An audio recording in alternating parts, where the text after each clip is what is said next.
Hello friend, UCS tutorial class में आप सभी का स्वागत है।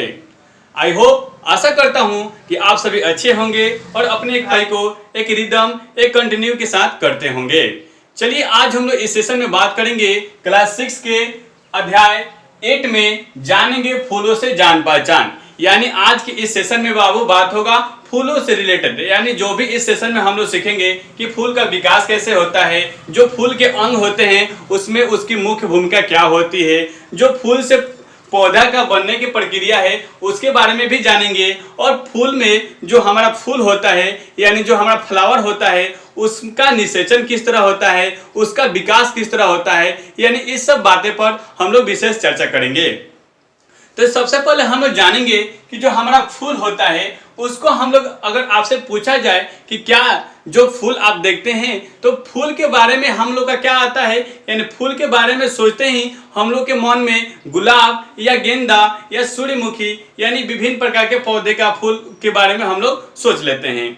क्या आपने ये कभी सोचा है कि जो हमारे कुछ ऐसे भी पौधे होते हैं जिनका फूल क्या होता है, फूल में ही उनका वो फल रूप तैयार हो जाता है। जैसे हम लोग देखते हैं गेहूं हो गया, ज्वार हो गया, मक्का हो गया, धान हो गया, सागौन हो गया, महुआ हो गया, तुलसी हो गया, आम हो गया, पीपल हो गया, बरगद हो गया। यानी कुछ पौधे के ऐसे भी अंग होते हैं जिनका फूल निकलता है लेकिन उन फूल को हम लोग वास्तविक रूप से नहीं देख पाते हैं और उनमें ही फल निकल आता है। तो उसके बारे में भी हम लोग जानेंगे कि उनका विकास कैसे होता है। तो चलिए हम लोग बात करेंगे सबसे पहले फूल पर। यानी फूल को हम लोग पुष्प भी कहते हैं और इसको इंग्लिश में फ्लावर भी कहा जाता है।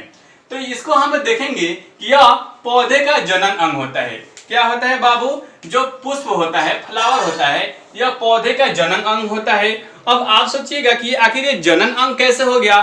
तो जो हमारा ये पुष्प होता है, तो पुष्प क्या होता है, यानी किसी भी पौधा का या किसी भी पेड़ का विकास करने में इस पुष्प का बहुत भूमिका होती है, क्योंकि यही पुष्प से, इसी पुष्प से फल तैयार होते हैं, उस फल से बीज बनते हैं और बीज बनने के बाद फिर उस पौधा का विकास होता है। तो ये हमारे एक तरह से पुष्प जो है पौधे का जनन अंग माना जाता है। उसके बाद से हम लोग जानेंगे कि पुष्प का अंग, यानी जो हम लोग फ्लावर देखते हैं, फूल देखते हैं, उसमें मुख्य रूप से उसका 4 भाग पाया जाता है, 4 अंग पाया जाता है। उसका भी हम लोग नाम जानेंगे, उसको अपने नोटबुक में नोट डाउन करेंगे। तो चलिए हम लोग इसका पहले हम लोग पुष्प का नाम जान लेते हैं। तो पुष्प में 4 गो भाग होते हैं। वो कौन कौन होते हैं? बाह्य दल पुंज। कौन कौन होते हैं दोस्त? बाह्य दल पुंज, जिसको हम लोग इंग्लिश में क्लाइस यानी औखड़ी कहते हैं। उसके बाद से बात करेंगे दल पुंज, जिसको क्रोला कहा जाता है। उसके बाद से हम लोग बात करेंगे यानी क्रोला यानी पखड़ी कहा जाता है। उसके बाद से देखेंगे पुमक यानी एंड्रोइसिम। उसके बाद यानी पुनकेसर कहा जाता है। उसके बाद से हम लोग देखेंगे जयाग, जिसे हम लोग स्त्रीकेसर कहते हैं। ठीक है, यानी मुख्य रूप से हम लोग से अगर जो पुष्प होता है, फ्लावर होता है, फूल होता है, अगर उसका अंग की बात पूछी जाए तो आप क्या आंसर दीजिएगा? मुख्य रूप से पौधा का, फूल का 4 अंग होता है। कौन कौन? पुनकेसर, स्त्रीकेसर, बाह्य दल और दल। यानी बाह्य दल जब कहेगा तो बाह्य दल को हम लोग हिंदी में औखड़ी कहते हैं और दल कहेगा तो उसको हम लोग पखड़ी कहेंगे। जैसा कि यहाँ पर आप लोग फिगर के माध्यम से देख रहे हैं ना, ये हमारा क्या है जी, पूर्ण विकसित एक फूल है। उसका हम लोग जब आधा भाग काटेंगे, यानी किसी भी पुष्प का पहचान हम लोग ऐसे देखकर नहीं कर सकते हैं। उसको हम लोग काटने के बाद से जब हम उसका अध्ययन करेंगे, यानी कोई फूल ले लीजिए या गेंदा का फूल ले लीजिए या अड़हुल का फूल ले लीजिए, उसके बाद से उसको काटिए। बीज से काटने के बाद से उसमें विभिन्न प्रकार के आपको अंग यानी भाग दिखाई देगा। तो जो हमारा यानी पुनकेसर की बात करें तो पुनकेसर क्या होता है, यानी जो पुष्प का, मान लीजिए, देखिएगा यहाँ पर थोड़ा ध्यान दीजिएगा। मान लीजिए कि ये हमारा क्या है बाबू, ये हमारा पुष्प है। तो ये जो हमारा ये पुनकेसर हो गया, ये क्या है, ये हमारा जो बीच में टंडे जैसा खड़ा रहते हैं उसको हम लोग पुनकेसर बोलते हैं। और ये जो बात होगी पत्ती वाली, यानी उसकी जो पुष्प का भाग होता है, जो पुष्प होता है, जैसे गुलाब का मान लीजिए, तो गुलाब का जो रेड वाला भाग होगा तो उस रेड वाले भाग को हम लोग दल यानी पखड़ी बोलेंगे। क्या बोलेंगे बाबू? पखड़ी बोलेंगे। ठीक है ना, तो उस रेड वाले भाग को हम लोग पखड़ी बोलते हैं। पखड़ी हो गया। और उसके जस्ट नीचे वाले जब गुलाब के हम निचले वाले भाग में आएंगे तो उसका क्या होता है, रंग हरा होता है ना। जैसा कि यहाँ पर हम लोग देख रहे हैं, देखिए यहाँ पर एक आपको पुष्प दिखाया गया है, पुष्प दिखाया गया है ना बाबू। और इसके जो ऊपर वाले भाग है तो उसको हम लोग पखड़ी कहते हैं। देखिए यहाँ पर दल दिया है, पखड़ी कहेंगे इसको। उसके बाद से हम लोग ध्यान देंगे यहाँ पर जो ये हमारे जो लंबा सा उसमें जो रहता है, यानी बीच वाले भाग को जो लंबा सा जो टंडा जैसा रहता है तो उसको हम लोग पुंकेसर कहेंगे। क्या कहेंगे बाबू, पुंकेसर कहेंगे। और जो बीच में यानी एकदम मिडिल में जो उसका भाग होगा उसको हम लोग स्त्रीकेसर कहेंगे। क्या कहेंगे, स्त्रीकेसर कहेंगे। और उसके जस्ट नीचे वाले भाग को जो हमारा औखरी होता है, जिसमें हम लोग टंडल के ऊपर वाले भाग यानी जो ये हमारे यहाँ पर जो हमारे ये टंडल के ऊपरी वाले भाग होता है और यहाँ पर जो उसकी पत्ती यानी जो हरा भाग लगा रहता है उसको हम लोग क्या कहेंगे, इसको हम लोग औखड़ी कहेंगे। क्या कहेंगे बाबू, यहाँ पर देखिए औखड़ी लिखा है ना, उसके जस्ट नीचे वाले भाग हो गया जो हमारे ये नीचे वाला जिसको हम टंडा कहते हैं यानी डंटी कहते हैं, उसको टंडन कहते हैं। टंडन तो हिंदी हो गया और इसको हम लोग पुष्पासन भी कहते हैं। क्या कहते हैं बाबू, पुष्पासन भी कहते हैं। तो यानी पुष्पासन का क्या अर्थ होता है, यानी फूल के टंडन के जिस सिरे पर फूल के सभी अंग जुड़े होते हैं, यानी क्या होते हैं बाबू, यानी पुष्प के सभी अंग जो उस पर जुड़े रहते हैं यानी उस पर स्थित रहते हैं, उस पर आश्रित रहते हैं, तो उसको हम लोग क्या कहते हैं, पुष्पासन कहते हैं। यानी फूलों का आसन। फूलों का आसन मतलब क्या होता है, आसन मतलब क्या होता है, फूलों का सेज। यानी वो जो भी फूल का भाग होता है उस पर उस टंडन पर अड़े रहते हैं, उसी को हम लोग क्या कहते हैं, पुष्पासन कहते हैं। तो ये फूल किस पर आ रहता है, टंडन यानी पुष्पासन पर। तो हमने मुख्य रूप से पुष्प के यानी फूल के हमने 4 भाग के नाम जाना, कौन कौन, औखड़ी, पखड़ी, स्त्रीकेसर और पुंकेसर। ठीक है, अब हम लोग बात करेंगे जो हमारा पुंकेसर होता है उसके बारे में। तो ये हमारा देखिएगा पुंकेसर, तो यानी पुष्प का नर जननांग होता है। यानी जो भी हम लोग फ्लावर देखते हैं, पुष्प देखते हैं यानी फूल देखते हैं, उसमें यानी पुंकेसर का क्या भूमिका होती है, यह फूल का नर जननांग होता है। यानी ये क्या होता है, ये हमारा ये नर जननांग यानी मेल जननांग होते हैं। इसको हम लोग पुंकेसर में एक या एक से अधिक पुंकेसर होते हैं। यानी अगर कोई भी पुष्प में अगर एक या एक से अधिक पुंकेसर रहेंगे तो उसका जो परागकण होगा यानी पुंकेसर में एक या एक से अधिक पुंकेसर होते हैं। पुंकेसर में ही परागकण यानी परागकण पाए जाते हैं। जो पुंकेसर का भाग होता है उसी में क्या होते हैं बाबू, परागकण पाए जाते हैं। अब हम लोग परागकण के भी बारे में हम लोग चर्चा करेंगे। तो पहले हम लोग जान लेंगे कि आखिर ये पुंकेसर क्या होता है।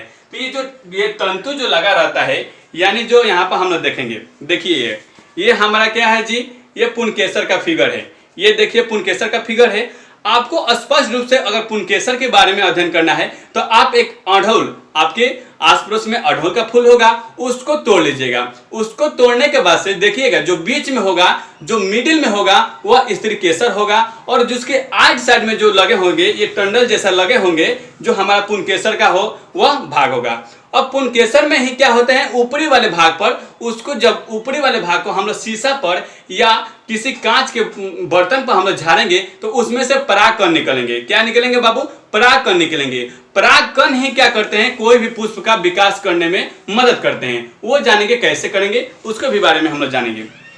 तो ठीक है, तो हमने जाना पुंकेसर किसे कहते हैं, यानी फ्लावर यानी फूल के जो हमारे जो बीच में तंतु यानी जो हमारा तंतु लगे होते हैं, जो तंतु लगे होते हैं उसी को हम लोग क्या कहते हैं, पुंकेसर कहते हैं। ठीक है, तो हमने जाना कि पुंकेसर क्या होते हैं, कोई भी फूल का नर जननांग होते हैं। ठीक है, उसके बाद से बात करेंगे कि जो हमारा जयाग यानी जयाग को हम लोग स्त्रीकेसर कहते हैं।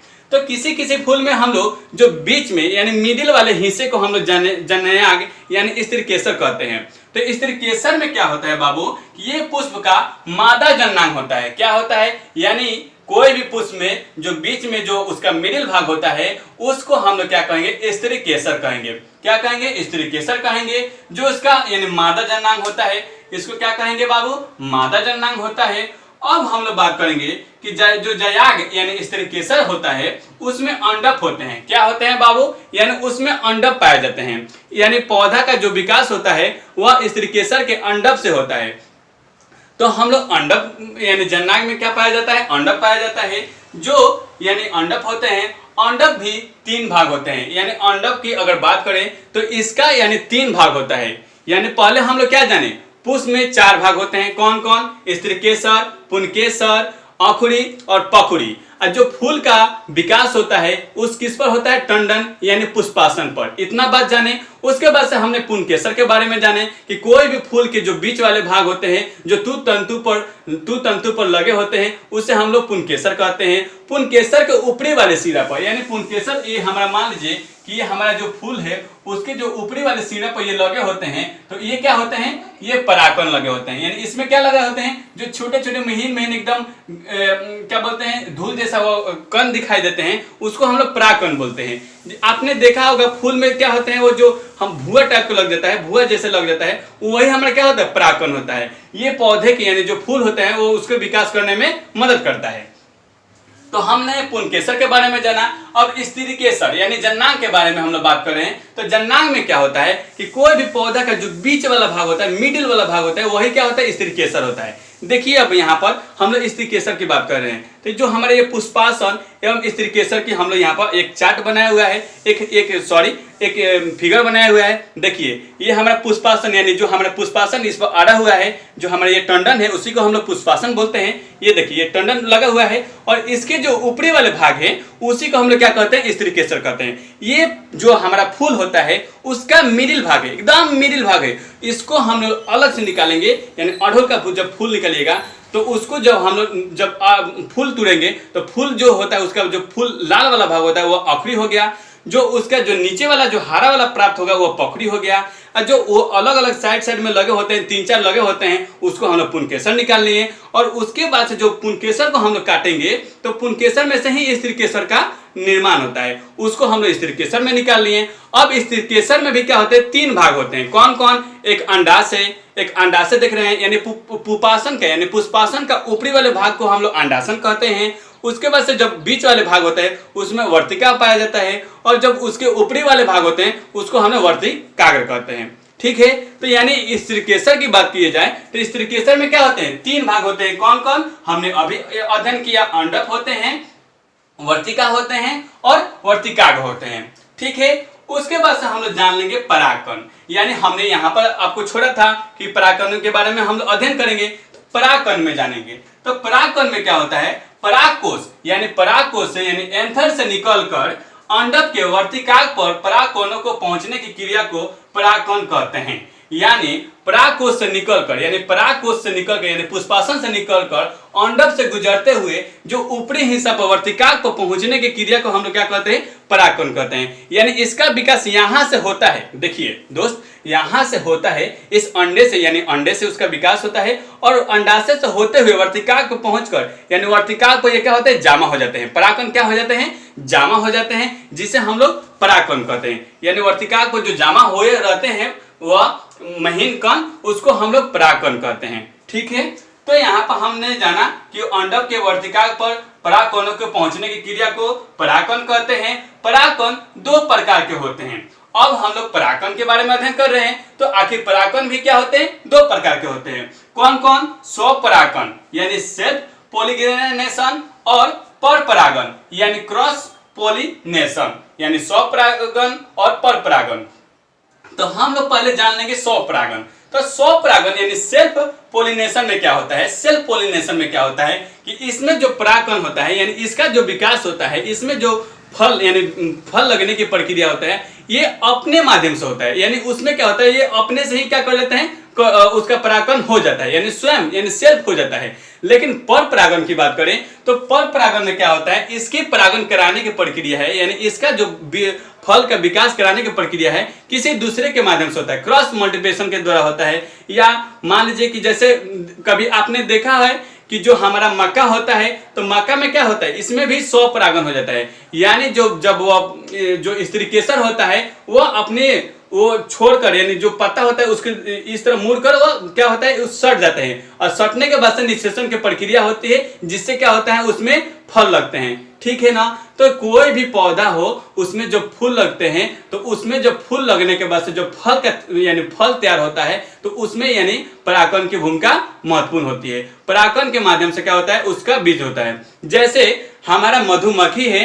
मधुमक्खी क्या है, खेतों में परागण कराने में महत्वपूर्ण भूमिका होती है। यानी सरसों का खेत हो या सूर्यमुखी का खेत हो तो इसके यानी फल लगने में क्या होता है, उनकी महत्वपूर्ण भूमिका होती है। वह कैसे, वह क्या करती हैं कि एक फूल पर यानी एक फूल पर बैठकर वहां से कुछ परागण को उठाकर यानी अपने पैरों में उठाकर किसी दूसरे पुष्प पर बैठ जाती है रस चूसने के लिए, और यहाँ से जो परागण उठाई है तो वहां पर डाल देगी और वहां से उठाकर वहां पर डाल देगी। तो इससे क्या होता है, क्रॉस पोलिनेशन होता है। क्या होता है बाबू, क्रॉस पोलिनेशन होता है। यानी पौधे के जो हमारा फूल हो गया, उस फूल में फल का जो विकास कराने की भूमिका में क्या महत्वपूर्ण भूमिका होता है, परपरागण और स्वपरागण। तो स्वपरागण या तो हवा द्वारा हो जाता है, यानी हवा के झोंका आया और यहाँ से कुछ परागण उड़कर किसी दूसरे फूल पर लग जाते हैं, उनसे भी वहां पर निषेचन हो जाता है, जिससे क्या होता है वहां पर फल का वृद्धि होने लगता है और वहां पर फल उस फूल में फल लगने लगते हैं। तो हमने स्वपरागण के बारे में जान लिया।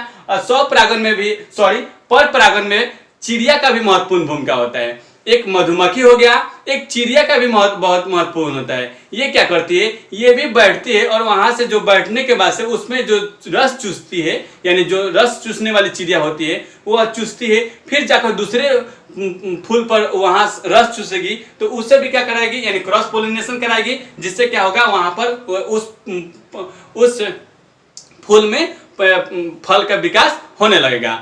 कभी कभी आपने देखा है कि जो फूल होते हैं उनमें क्या होता है, क्रॉस पोलिनेशन नहीं होने की वजह से वो क्या होते हैं, ऐसे के ऐसे ही रह जाते हैं। यानी उसमें अगर क्रॉस पोलिनेशन नहीं कराया जाए, निषेचन की प्रक्रिया नहीं होगी तो उसमें क्या होगा, फल तैयार नहीं होगा, जिसको हम लोग कहते हैं कि ये इसमें फल नहीं तैयार हो रहा है, ये पौधा बेकार है। ऐसा कुछ नहीं है, पौधा बेकार नहीं है, उसका क्रॉस पोलिनेशन या स्वपरागण नहीं हुआ है, जिसके वजह से वह क्या हो गया, खड़े के ही खड़े रह गया। जैसे आपने देखा होगा कि क्या होता है, कभी माका को खेती किए होंगे या आपने आस पड़ोस में माका की खेती करते हुए देखे होंगे, तो क्या होता है कि माका में क्या होता है, कुछ में फल लग जाते हैं और कुछ में फल नहीं लगते हैं। ऐसा क्यों, यानी ऐसा क्यों होता है कि जब उसमें अगर स्वपरागण या क्रॉस पोलिनेशन नहीं हुआ है, जिसके वजह से निषेचन की प्रक्रिया यानी निषेचन की प्रक्रिया उसमें नहीं हुई है, जिससे यानी उस पौधे में फल का विकास नहीं हुआ है। तो यहाँ पर जो हमारा फल के विकास है, यानी जिस फल का विकास में स्वपरागण या परपरागण की महत्वपूर्ण भूमिका होती है। उसके बाद से हम अपने नेक्स्ट टॉपिक की बात कर लेंगे, देखेंगे पूर्ण फूल, यानी पूर्ण फूल किसे कहते हैं उसको हम लोग बात करेंगे। तो जो हमारा फूल होता है उसमें क्या होता है, यानी चारों चीज यानी चारों भाग मौजूद होते हैं, उसे हम लोग पूर्ण फूल कहते हैं। जैसे यहाँ पर हम लोग देखिए, यह वह फूल का भाग है जिसमें अंकुरी, पखुड़ी, पुंकेसर एवं स्त्रीकेसर चारों अंग उपस्थित हो, उसे यानी चारों अंग उपस्थित हो, उसे पूर्ण फूल कहते हैं। जैसे गुलाब हो गया, कमल हो गया, गेंदा हो गया, ये सब क्या है जी, इसमें सभी भाग मौजूद होते हैं, सभी अंग मौजूद होते हैं, तो उस फूल को हम लोग क्या कहेंगे, पूर्ण फूल कहेंगे। यानी उनका विकास होने में क्या हो रहा है, पूर्ण, यानी सभी जो अंग है मौजूद है, इसलिए उसे हम लोग पूर्ण फूल कहेंगे। ठीक है। जैसे गुलाब की बात करें तो गुलाब को आपने देखा होगा, गुलाब के जो पुष्प यानी फूल होते हैं उसको तोड़ लीजिए, उसके नीचे वाले यानी हरे के नीचे वाले भाग को, यानी जो हमारा अंडक होता है उसके नीचे वाले भाग को तोड़िए तो अंकुरी प्राप्त हो गया। उसके जस्ट ऊपर वाले भाग को तोड़ेंगे तो पुष्पासन प्राप्त हो गया, और जब पुष्पासन को काटेंगे तो जो बीच में होगा वह स्त्रीकेसर प्राप्त हो गया, और जो नीचे वाले टंडन हो गया यानी पुष्पासन हो गया, उसको हम हटाएंगे तो यानी विभिन्न पौधे को हम लोग इकट्ठा करके उसका यानी उस चारों भाग को हम लोग अध्ययन कर सकते हैं कि किसमें ये चारों चीज मौजूद हैं और किसमें चारों चीज नहीं है। ठीक है, यहां से भी हम लोग अध्ययन कर सकते हैं। अब बात करेंगे अपूर्ण फल, तो अपूर्ण फूल। तो यहाँ पर देखेंगे कि यह वह फूल है जिसमें अंकुरी, पखुड़ी, पुंकेसर एवं स्त्रीकेसर में से कोई भी अंग अनुपस्थित हो, उसे अपूर्ण फूल कहते हैं। यानी अगर मान लीजिए कि कोई फूल हो गया, कोई क्या हो गया दोस्त, कोई फूल यानी फ्लावर हो गया, अगर उसमें क्या हो गया, चारों चीज में से कोई एक चीज अनुपस्थित यानी अब्सेंट रहे तो उसको हम लोग क्या कहेंगे, अपूर्ण फूल कहेंगे। जैसे बैगन हो गया, लौकी हो गया, तो बैगन और लौकी में हम लोग देखते हैं कि इसमें पखड़ी नहीं पाया जाता है बाबू। क्या बाबू, यानी इसमें पखड़ी नहीं पाया जाता है, यानी इसमें दल नहीं पाया जाता है। ये इसका फल, इसका विकास क्या होता है, सिर्फ औखड़ी से ही हो जाता है। औखड़ी, परागकण, स्त्रीकेसर से ही और टंडन से हो जाता है। तो इसमें एक चीज, यानी कोई भी फूल हो, कोई भी दुनिया के फूल हो, अगर उसमें अगर एक चीज का कमी हो जाए तो उसको हम लोग अपूर्ण फूल के श्रेणी में रखेंगे। क्लियर? चले नेक्स्ट टॉपिक पर। अब हम लोग बात करेंगे एक लिंगी फूल। क्या बाबू, यानी एक लिंगी फूल किसे कहते हैं उसके बारे में हम लोग जानेंगे। तो यहाँ पर हम लोग देख रहे हैं एक लिंगी फूल, तो ऐसा अपूर्ण फूल, यानी ऐसा अपूर्ण फूल जिसमें पुंकेसर या स्त्रीकेसर में से केवल एक ही अंग उपस्थित हो, उसे हम लोग एक लिंगी फूल कहते हैं। यानी अगर कोई फूल हो गया उसमें स्त्रीकेसर और पुंकेसर में से एक ही चीज, यानी एक ही चीज अगर उपस्थित हो तो उसको हम लोग क्या कहेंगे, एक लिंगी फूल कहेंगे। जैसे यहाँ पर हम लोग देख रहे हैं बैंगन क्या हो गया, एक लिंगी फूल के उदाहरण हो गया। ठीक है, उसके बाद से हम लोग जानेंगे कि एक लिंगी फूल दो प्रकार के होते हैं। एक लिंगी फूल क्या होते हैं बाबू, इसमें भी दो प्रकार के होते हैं। कौन कौन? नर फूल, यानी जिसमें केवल पुंकेसर होते हैं। यानी क्या होते हैं बाबू, जिसमें खाली सिर्फ पुंकेसर, यानी सिर्फ पुंकेसर की बात करें तो वही सिर्फ रहेंगे, यानी जो फूल में सिर्फ पुंकेसर रहेंगे उसको हम लोग क्या कहेंगे, नर फूल कहेंगे। ठीक है, उसके बाद से बात करेंगे मादा फूल। तो जिस फूल में सिर्फ स्त्रीकेसर, यानी यहाँ पर जो हम लोग देख रहे हैं पुष्पासन के ऊपरी वाले भाग, जो हमारा ये दिख रहा है मिडिल वाले भाग, जिस फूल में सिर्फ स्त्रीकेसर रहे और पुंकेसर नहीं रहे, उस फूल को हम लोग मादा फूल कहेंगे। ठीक है, जिस फूल में जैसे कि मान लीजिए कि हम लोग तो ऐसे फूल को देखकर नहीं बतला सकते हैं कि ये नर फूल है कि मादा फूल है। इसका अध्ययन करने के लिए हमें उसको काटना पड़ेगा और उसके सभी भाग को अलग अलग करना पड़ेगा। और हम लोग ये अधिकांश देखते हैं कि कुछ फूल का क्या होता है, औखड़ी जो हमारा दल होता है वह सटे होते हैं, और कुछ फूल का क्या होता है, औखड़ी अलग अलग होते हैं। जैसे हम लोग देखेंगे कि जो हमारा अखरोट हो गया या जैसे हमारा गुलाब हो गया, तो ये सब क्या होते हैं, ये इनका औखड़ी जो होता है अलग अलग होता है, अलग अलग होता है, यानी उसको हम अलग अलग पत्ती को तोड़ सकते हैं। लेकिन जो धतूरा हो गया, जो धतूरा का जो औखड़ी होता है वो क्या होते हैं, सटे होते हैं, यानी नीचे से सटे होते हैं। देखिए बाबू, ये हमारा मान लीजिए इधर फिगर बना लेते हैं, ये हमारा क्या हो गया बाबू, देखिए दोस्त, ये हमारा क्या हो गया, ये धतूरा हो गया, ये धतूरा हो गया, ये धतूरा का फूल हो गया। तो इसके जो इसके जो भाग होते हैं, इसके ये क्या होते हैं, ये इसके नीचे से क्या होते हैं, नीचे से एकदम सटे होते हैं और ऊपर जाकर हल्का हल्का थोड़ा थोड़ा हटे होते हैं। तो इनका जो दल होता है, औखड़ी होता है, वह क्या होते हैं, एक ही में सटे होते हैं। इसको हम लोग अलग अलग नहीं तोड़ सकते, इसको हटाने के लिए क्या काटना पड़ेगा, इसको अलग अलग करने के लिए क्या करना पड़ेगा, काटना पड़ेगा। तो यहाँ पर इस बात को भी ध्यान रखिएगा कि कुछ फूल में क्या होते हैं, औखड़ी यानी दल सटे होते हैं, और कुछ फूल में दल यानी औखड़ी जो क्या होते हैं वो हटे होते हैं, यानी बिल्कुल क्या होते हैं, फूल से वो जो हमारा पुष्पासन से हम लोग उसको तोड़ेंगे, पुष्पासन से उसको अलग करेंगे तो क्या होता है, बिल्कुल अलग अलग हो जाते हैं। जैसे गुलाब, गुलाब का एक एक हम लोग औखड़ी को तोड़ सकते हैं, यानी एक एक उसका फूल तोड़ सकते हैं। लेकिन धतूरा में ऐसा होता है जिसको हम लोग पूजा पाठ में, यानी धतूर जो होता है, जो जंगल में नहीं जमता है, इतना सा कांटा कांटा फलता है, जो शंकर भगवान पर चढ़ाया जाता है, उसको यानी उजला सा होता है। देखिएगा गांव देहात में अधिकांश उसको देखा जाता है, या शहर में भी जो पूजा पाठ करने के लिए उसको बेचा भी जाता है। तो उसमें क्या होता है, उसका जो फूल होता है उसके जो भीतरी वाले भाग होते हैं सटे होते हैं। ठीक है, तो यहाँ पर हमने देख लिया कि मादा फूल कैसे हो गया। उसके बाद से हम लोग बात करेंगे द्विलिंगी फूल। क्या बाबू, द्विलिंगी फूल। तो इसके बारे में हम लोग जानेंगे कि द्विलिंगी फूल किसे कहते हैं। ध्यान दीजिएगा, यहाँ पर दिया हुआ है कि ऐसा फूल जिसमें स्त्रीकेसर तथा पुंकेसर दोनों उपस्थित हो, यानी द्विलिंगी फूल किसे कहते हैं। इसमें तो नाम से ही स्पष्ट है, एक लिंगी द्विलिंगी, यानी नाम से ही स्पष्ट है। एक लिंगी यानी उसमें एक लिंग होना चाहिए, द्विलिंगी यानी उसमें दोनों लिंग होना चाहिए। तो इसमें हम देख रहे हैं कि नर और मादा दोनों, यानी पुंकेसर और स्त्रीकेसर दोनों मौजूद होगा, तो उसको हम लोग द्विलिंगी बोलेंगे। ठीक है, उसके बाद से बात करेंगे अलिंगी फूल। क्या बाबू, अलिंगी फूल। अब अलिंगी फूल किसे कहते हैं, इस पर हम लोग बात करेंगे। तो इसमें देख रहे हैं कि जिन फूलों में स्त्रीकेसर तथा पुंकेसर दोनों अंग नहीं होते हैं, उसे हम लोग अलैंगिक फूल कहेंगे। यानी जिस फूल की बात करे जाए कि जिस फ्लावर की बात की जाए कि उसमें अगर दोनों चीज नहीं मौजूद हो, यानी स्त्रीकेसर भी नहीं मौजूद हो और पुंकेसर भी नहीं मौजूद हो, तो उसको हम लोग क्या कहेंगे, अलैंगिक फूल कहेंगे, जिसको अलैंगिक फूल की श्रेणी में रखा जाता है। उसके बाद से हम लोग एक यहाँ से कंपटीशन का क्वेश्चन निकल कर आता है, एक उभर कर आता है, ध्यान दीजिएगा और नोट कीजिएगा कि अगर आपसे पूछा जाए कि सबसे छोटा फूल जो है वह कौन सा है, तो आपका क्या आंसर होगा बाबू, बुल्फिया। क्या लिखिएगा, बुल्फिया। यहां से आप अपने कॉपी में नोट डाउन कर लीजिएगा, बुल्फिया। यहां नहीं, यहां लिख देते हैं, चलिए यहां लिख देते हैं, बुल्फिया। सबसे छोटा फूल कौन सा है, बुल्फिया। ठीक है, अगर वही बात कर लिया जाए कि सबसे बड़ा फूल कौन सा है, तो रेफलेसिया। कौन सा है बाबू, रेफलेसिया। सबसे बड़ा फूल कौन सा है, तो रेफलेसिया। तो यानी यहां से फूल से भी दो चीज निकलकर कॉम्पिटिटिव लेवल का ये क्वेश्चन है, इसको अपने नोटबुक में नोट डाउन कर लीजिएगा। तो इस तरह हम लोगों ने अपने कुछ जो यहाँ पर फूल के बारे में था, बेसिक नॉलेज था, हम लोगों ने अध्ययन कर लिया। और जो फूल की बात है इसको हम लोग विशेष अध्ययन अगले क्लास में करने वाले हैं। इस तरह हम लोग इस अध्याय 8 के सभी थ्योरम पर हम लोगों ने चर्चा कर लिया।